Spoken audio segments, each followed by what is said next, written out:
Recently in one of my Q&A episodes, I was asked a question that I thought was so interesting, it deserved its own video. In Injustice 1 and Injustice 2, we got to see multiple Mortal Kombat characters added to the game. Obviously in the first one we only got one, but what I'm saying is over this time we've received multiple Mortal Kombat characters added to the DC game. And the question I'm being asked now is if there were to be any DC characters in MK11, who would you choose? And in brackets he said top 3. He also went on to say, P.S. love your vids. Thank you for that.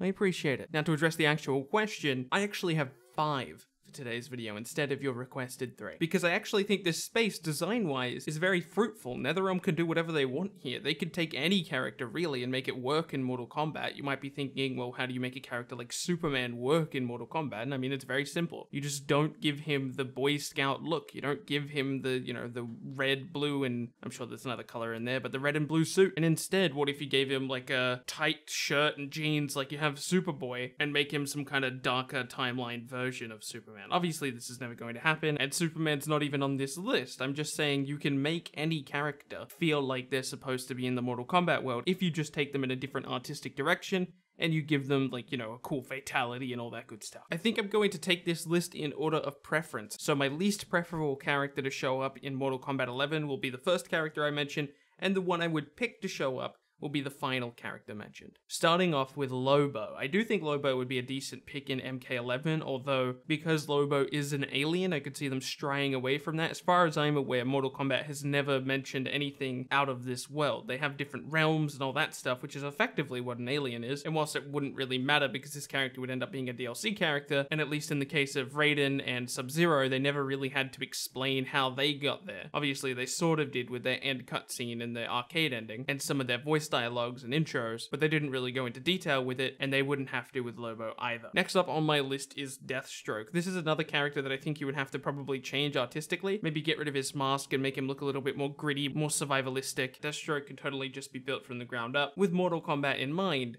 and I think he'd make a decent pick for that roster. Next on my list is Constantine. This is a character that I think is far less likely because Mortal Kombat is a very hand-to-hand combat game, and whilst Constantine certainly could pull off the almost R rating needed, I don't think he's one to come to blows the same way a character like Liu Kang would. That being said, I'm sure you could create a very interesting kit with him, and I would certainly love to see that fatality. Next up for me is Red Hood. Jason Todd is a particularly dark character in the DCEU, not the DCEU, just the DC universe. Although soon to be the DCEU, I would imagine. They haven't said anything about that, at least I don't think, but probably at some point, right? I picture strings like, I forget what it actually is. It might literally just be 112 or something like that for Red Hood that he has, where he does like a punch, then he pulls out the knife and he like stabs the dude. I could imagine him doing something far more gruesome than that in Mortal Kombat 11, where they're allowed to have blood, and after all, this is the perfect character for that environment. And keep in mind, the same way they do with the Mortal Kombat characters coming over to the DC games, you would have to change their look significantly. Red Hood wouldn't run around with the classic, Red Hood mask on. He'd probably have something like that, but he would look more gritty, he would look more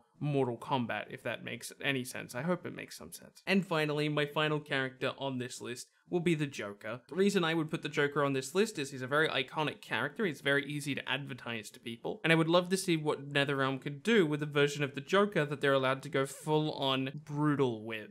I would love to see a Joker fatality that's completely out of this world, and it's something that I think if you gave NetherRealm that bowl, they would completely run with it. All of that being said, I don't think a DC character will end up showing up in a Mortal Kombat game. The main reason Mortal Kombat characters show up in the DC games is because there's a whole community of people out there who play the Mortal Kombat games who don't want to wait, who are going to play the new NetherRealm game regardless of whether it's a Mortal Kombat game or not, who want to have access to their Mortal Kombat characters. There aren't as many, I would imagine, this is all speculation on my part, I would imagine that there aren't as many DC fans who stick around for a Mortal Kombat game waiting for an Injustice 3. They're more likely to go play other games that they enjoy until Injustice 3 comes out, and then they'll play that because they're big DC fans. I don't think they're probably the type of audience that will sit through a Mortal Kombat 11, which they would otherwise have no interest in, and for that reason, I don't think there's a ton of value in putting your time into creating a DC character in one of these MK games. It would absolutely make my year though. Being able to play one of my favorite characters in the world of Mortal Kombat would be amazing, for me personally, because I am the type of person who will play through Mortal Kombat 11, even though I wouldn't be anywhere near as interested if it wasn't a NetherRealm game. It's still something that I'm able to understand, and the reason I assume all of those things about the way the DLC characters work is because that's the most reasonable assumption I can come up with as to why we see guest characters in Injustice, but we don't see guest characters going in the other direction. If it is something that you want, speak out about it. That's the only way NetherRealm's ever going to do anything about it. Not saying anything is not the way you get stuff. If you want stuff, you need to let them know you want stuff, or else they don't know what stuff you want. Anyway, thank you guys so much for watching this video. My name has been Bilbzy, and I will see you